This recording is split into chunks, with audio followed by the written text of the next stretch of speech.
Hello and welcome to the second episode of the Sly Pig News Network.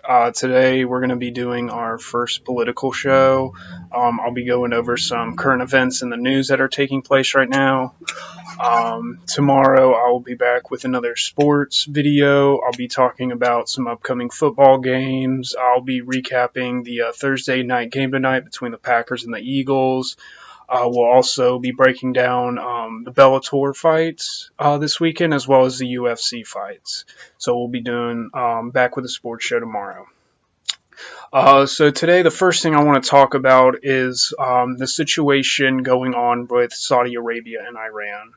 So if you haven't heard, I believe last week it was, Houthi rebels from Yemen attacked Saudi oil refineries with drones and missiles, and they destroyed a large portion of Saudi's oil and the refineries.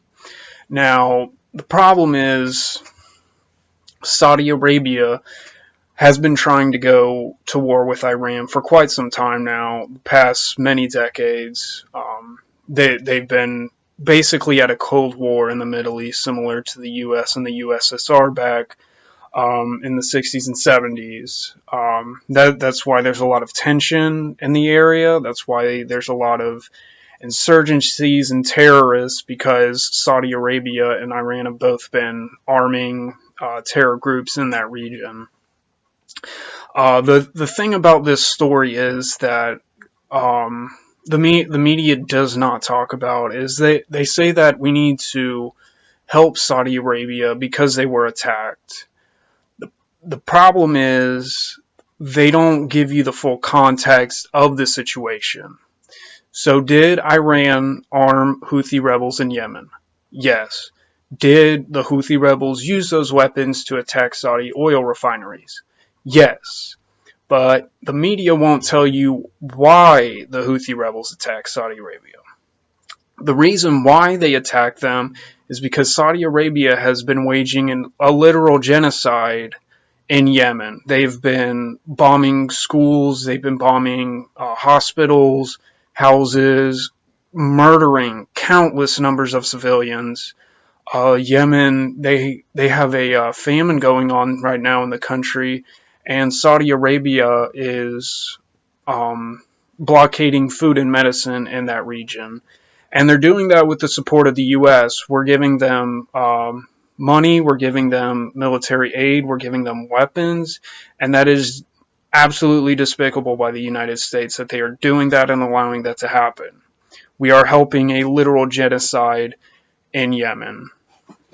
And because the US dollar is backed by Saudi Arabian oil since the 1970s, Saudi Arabia the US has basically been Saudi Arabia's bitch. So whenever they want us to do something militarily, we do it because our dollar's backed by their oil. So, and that's just absolutely despicable. We need to get off the petrodollar and find a new way to back up our dollar so that we are not beholden to Saudi princes and their evil plans, like killing children. That's absolutely uncalled for. The next thing I want to talk about today is the state of the Democratic primaries for the 2020 election. So, I mean, there's like fucking 50 people running, it feels like. Granted, some of them have dropped out, and a lot of more of them need to drop out because they're polling at 0%. I'm looking at you, Beto O'Rourke. But overall, there's really only 4 candidates that are really in contention for it. Right now, that would be Bernie Sanders, Elizabeth Warren, Joe Biden, and Andrew Yang. The rest of them, they have dropped dramatically in the polls, or they were never really high in the polls to begin with, whether it's because their policies are dog shit or because they don't have name recognition. There's a lot of factors that go into that, but basically, The top four left are, like I said, Bernie, Warren, Biden, and Yang. Um, Elizabeth Warren is basically doing a copy and paste version of Bernie's campaign, even though she doesn't go nearly as far as Bernie does. And like, for example, Bernie wants to eliminate all medical debt. Bernie wants to have a full Medicare for all plan, a full single payer plan that covers everybody and is fully funded by the government. Elizabeth Warren does not. Elizabeth Warren does not want to eliminate medical debt either. Bernie Sanders wants to eliminate all student loan debt in the country as well, and Elizabeth Warren only wants to eliminate about half of it. So, on the policies, Elizabeth Warren likes to say she's very similar to Bernie, but she's only about halfway on it. And like another example is with the wealth tax. Elizabeth Warren did propose a wealth tax, and then the media started saying, "Well, Elizabeth Warren was the first one to do it," and then Bernie took that plan after her, even though that's not true at all. Bernie has proposed this plan back when he was running in 2016, and just because he might have announced it later during this campaign doesn't mean that Elizabeth Warren came up with the plan first.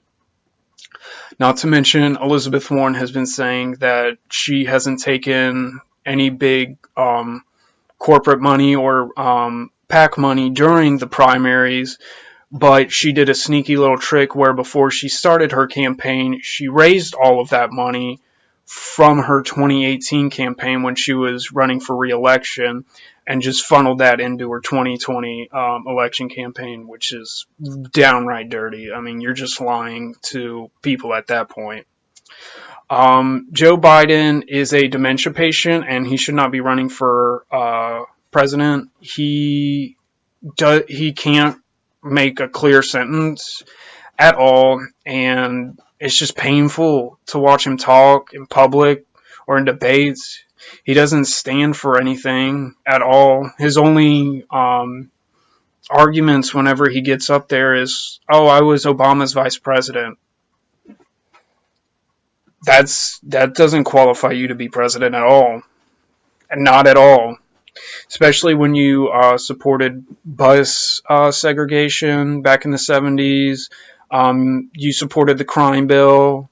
You helped expand the drug war, which has wasted billions of dollars of taxpayer money and killed and ruined millions of people's lives. So, Biden, as far as policy wise, he's not where he needs to be at all.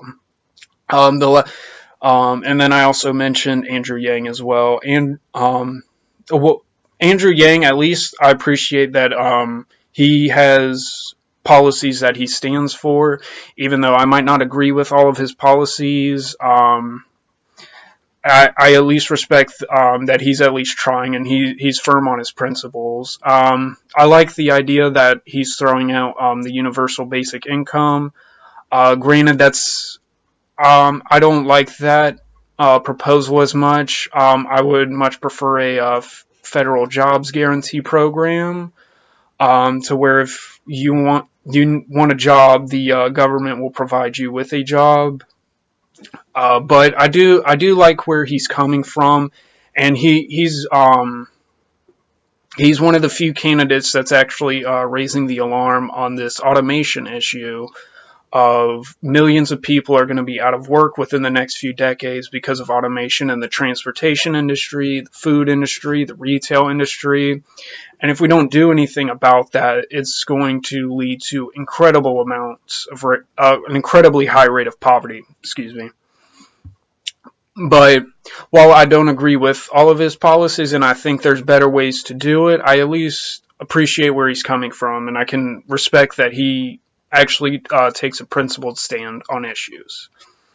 Another big announcement this week in politics is the Trump impeachment. The House has come up with charges of impeachment against Donald Trump, but I don't believe they're doing it in a good way at all.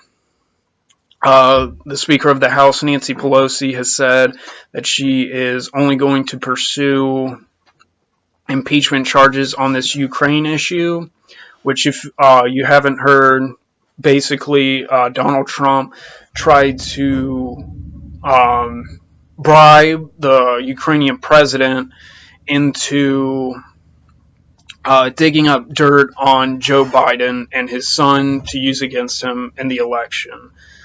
Um, No, but the reason why he was doing this was because Joe Biden and his son were connected to a Ukrainian company that was under investigation by the Ukrainian Attorney General, and Joe Biden was pressuring them to fire him, or they were going to withhold a loan. So there's a lot of sketchy stuff with the Bidens in there as well. But the fact that Trump was trying to um, basically bribe the Ukrainian president into digging up dirt on his political opponent is very worrisome and extremely dangerous to our democracy, whether you agree with the impeachment or not, or whether you like Trump or not. Personally, if you're going to go after Trump for impeachment, there's actually many different things that he actually has done that you can bring up. You can bring up the ICE detention facilities where they're actually doing slavery, and that was proven in a court of law. They're doing slavery in those ICE detention centers. They're not letting people shower. They're not giving them proper medicine or food, and they're treating those people absolutely horribly. I mean, whether you believe in illegal immigration or legal immigration or whatnot, the way that this administration has handled that, it has been absolutely devastating, and it makes the United States look bad on an international stage as well. And we lose a lot of our credibility doing that. Um, Another thing is, like I said earlier, the genocide in Yemen that we're helping support. We're bombing 8 different countries right now with a civilian death rate in drone strikes of over 90%. Last week, the U.S. just killed 30 pine nut farmers in Afghanistan. Last year alone, the United States killed more civilians in Afghanistan than the Taliban. So you can bring him up on war crime charges. And the most obvious one is his violation of the emoluments clause. Um, he refused to sell his company and put it in a blind trust before he became president. He's been personally enriching himself through resorts by making military members stay there. Um, I know there's a story that came out in Scotland. Actually, he's been having members of the Air Force stay at one of his resorts, fly into a airport near his resort, and since they only have a certain amount of money that's given to them to handle their food and their housing, when it comes down to it, because they have to stay at the resorts, they're having to spend money out of their own pocket because the resort is more expensive than what they were originally supposed to stay at, and having military members pay out of pocket just so that the president can enrich himself is very unconstitutional, as well as the fact that Saudi officials have stayed at Trump's hotel a lot. And every single time they stay at a Trump resort, they always overpay an extremely high amount. And the reason why they do this is to get him on their good side. And then once they stay at that resort, oh, look, the United States gives Saudi Arabia a $10 billion weapons deal. Oh, look at that. We're going to go send soldiers over to Saudi Arabia to protect their oil, even though Iran didn't attack Saudi Arabia, and did not attack the United States. So that is a huge waste of taxpayer money and American lives. So if you want to go after him for impeachment, there's plenty of real reasons. But as per usual, Nancy Pelosi is fucking everything up because Nancy Pelosi is dumb and she's corrupt. And nobody likes her. So, another quick story. For the Democratic debates coming up, Tulsi Gabbard, she was put back into the debates. She wasn't in the last debates, which is a travesty, especially considering a lot of the goofballs up there don't even deserve to be up there in the first place, because Tulsi is polling higher than them. Tulsi has more donors than them. She hasn't raised more money than them because they raise money from multimillionaires and billionaires, so they can get a stupid amount of money from like 3 people. But Tulsi has close to 200,000 individual donors, which is just absolutely incredible, and just shows you the importance of grassroots campaigning, especially in the past half decade with politics. There's been a real shift and change in the way people look at politicians. They don't want like the old 1990s. Oh, I can speak well, I'm well dressed, and I look good. People want somebody with some actual substance. They want somebody that's actually going to fight for them, actually stands for policies. And that's why you see a huge shift in populism over the past 4 to 5 years in politics. The last thing I want to talk about today before we get to the dumb slut of the day, there is a former Vine star, because Vine isn't a thing anymore, called Joey Salads, and this dumbass, piss-drinking, Nazi-loving asshole is running for Congress in Staten Island. Now, if you're like, oh, why are you calling him a piss-drinking Nazi? Because he is. There's literally video of him drinking his own piss. And he's gone to like several rallies wearing the Nazi armband around him. Now he always says, "Oh well, it's just a prank, and I was trying to do it for the laugh. Stop being so triggered." Like, there's a lot of you really need to understand, especially if you're going to be running for Congress, you shouldn't do stupid shit like that. And that's also incredibly offensive to many people, especially if you're running for Congress in a part of the country that's highly has a high Jewish population. That is very offensive, incredibly offensive. So that is not going to go well for him, in my opinion. Now, I looked at some of his policy platform before I recorded this, and it's like a 12-year-old came up with this bullshit. So his first issue is he's worried about economic growth in New York City. Now, what is his plan to fix it? I don't fucking know. He doesn't say it. All he does is, oh, well, it's the Democrats' fault, and, we need to expand economic growth. How? Where's your plan at? Where's your fucking plan at? I mean, I'm sorry. I want a politician that actually, brings forth policy issues. I don't want someone who's just running so I can trigger the liberals.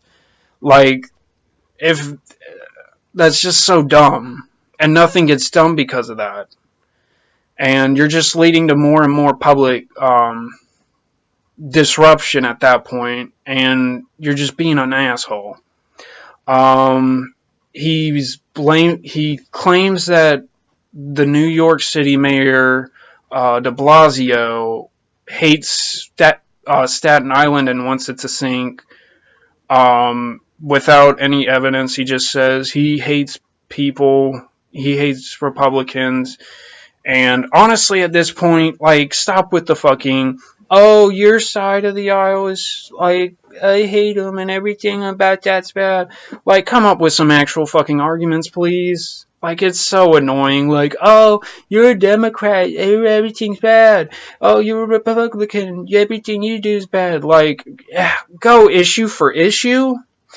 Um, and then have like actual arguments on those issues. Don't just say like, oh, you're just a dumb libtard or some stupid bullshit like that, because at that point you just don't have an argument, and you know why are you even like arguing at that point?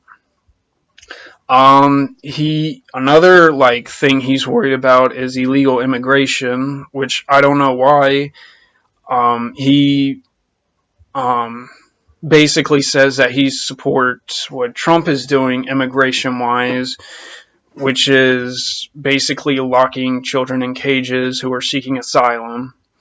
And the argument is that, well, we don't know if these people are trafficking in children or they're just like bad people, or, well, okay, first of all immigrants, including immigrants, commit crime at a significantly lower rate than U.S. born citizens. U.S. native born citizens are horrible when it comes to crime, and to claim that um, immigrants, and especially illegal immigrants, are the cause of this without any factual evidence is just dumb.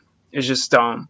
Not to mention, a lot of these people are coming here to make better lives for their families, because we have either destroyed their country through toppling their government, so that way we can prop up a puppet dictator that serves the interests of U.S. corporations, or, and the biggest one is the drug war. The drug war has just absolutely devastated Central and South America over the past 30 to 40 years. And we completely destroy these countries, and then we wonder why all these people are leaving the country and trying to move somewhere that's less violent. I mean, it's just dumb. Not to not to mention, another, the dumbest argument is that immigrants are coming over here and taking our jobs. No, they're not. They're coming over here and taking shit jobs that pay less than minimum wage under the table, so that they either don't get caught, and they can feed their families. And they're doing work that regular U.S. born citizens don't want to do, like hard farm work. You don't see a lot of U.S. born citizens volunteering to go do that work. So they have to hire illegal immigrants because they're the only ones that'll do that work. Um, I remember a few years ago, at one point in the state of Alabama, they had some of the harshest immigration laws in the country. And because of that, businesses in the state were literally begging the state government to loosen the immigration laws, because they couldn't find people to do the jobs that the illegal immigrants were doing, and it almost made the state economy collapse. So the whole idea that immigrants are somehow bad for the economy is dumb as well. Um, two more dumb arguments on the immigration, and then we'll move to the dumb slut of the day. Um, the first one is immigrants don't pay taxes. Yeah, they do. They pay sales tax. They pay a bunch of different taxes, like property tax if they own property. They might not pay income tax, but that means their employer is not paying their share of that tax as well. So illegal immigrants do pay taxes. And then the other argument is that illegal immigrants are voting and collecting welfare. You can do neither of those things if you're not a citizen. So that's not an argument either. But anyway, I'm sorry I got off on a rant on that, but um So let's get to the dumb slut of the day, and then we'll finish out today's episode. Today's dumb slut is Dinesh D'Souza and every other conservative, pretty much, that's getting mad at Greta Thunberg, the girl from Sweden who's been leading the climate change strikes around the world. And I mostly single out Dinesh D'Souza because this dumbass went on Twitter and put up a picture of her and a side by side to a Nazi propaganda poster of a blonde girl, and basically stated that like people on the left are using Greta like not the Nazis use children, and then he somehow claims that the Nazis were on the left, which is stupid as shit because they weren't.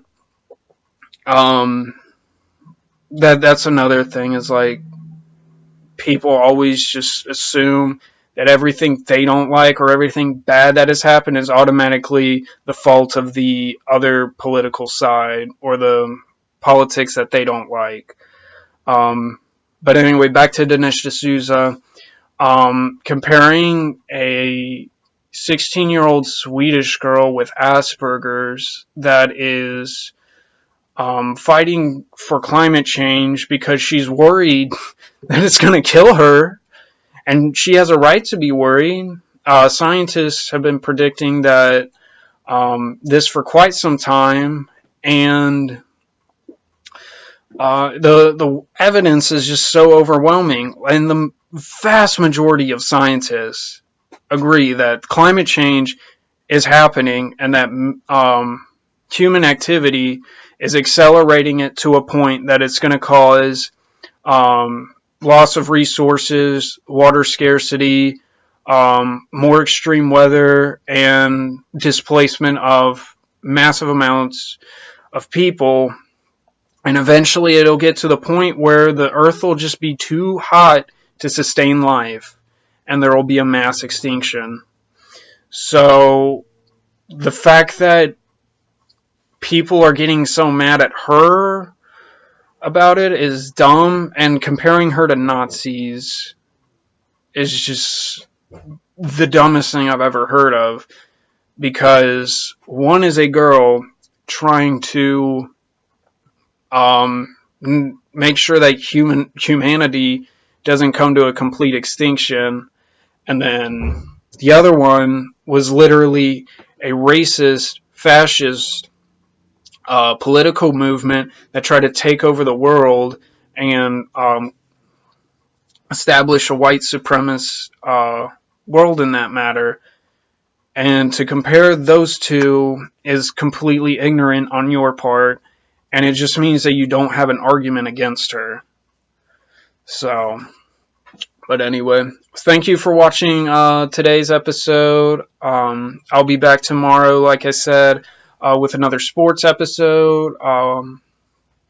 And then I'll be, after that, next week we'll move to Monday, Wednesday, and Friday for videos.